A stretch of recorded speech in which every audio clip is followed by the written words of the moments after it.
Consider the word Rdvr.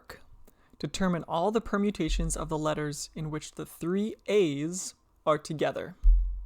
Let's see an example first of what that might look like. Let's say that we have our three A's and they're together at the very start of the word. That means that the remaining letters, the R, D, V, R, and K, are after. So here's one of the letters, two of them, three of them, 4, and 5, in some order.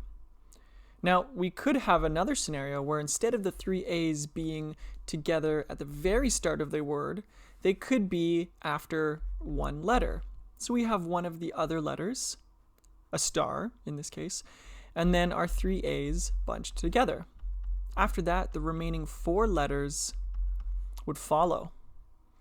And we could follow this pattern. We could shuffle the A and put it into position here or here, all the way through until we get the first 5 letters in some combination, and then the remaining 3 A's grouped together at the end. If you count up how many there are, we find that there are 6 different locations where the A's grouped together can sit in that word. And we'll come back to this in a moment. Now, let us look at how we can find the number of possibilities for just one of these options. So we can use our equation. The number of possibilities is equal to n factorial, the number of things we are choosing from, divided by any duplicates, if there are any. So it could be a factorial times b factorial, and so on, if there are more. Now, what is n? Well, in this case, n is going to be the number of possible options we are choosing from. In this case, it's the 5 remaining letters that are not part of the A's. So the R, the D, the V, the R, the K. There are 5 positions, so n is equal to 5.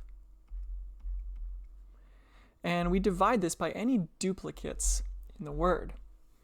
Well, in this case, there are 2 R's, and that's it. So we do have to divide by 2 factorial to account for that duplicate.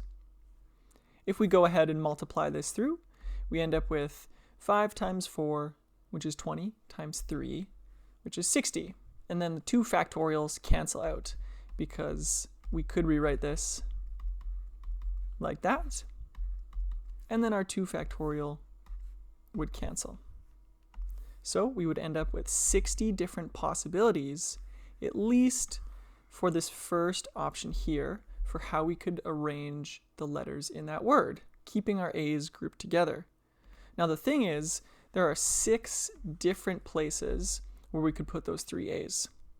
So, considering all the different possibilities of ways we could organize our letters, we do need to multiply that by 6, since there are 6 places we could put that group of A's. So, we take our number of possibilities, 60, and we're going to multiply it by 6. And that gives us 360 different possibilities for how we can arrange these letters while keeping the 3 A's grouped together.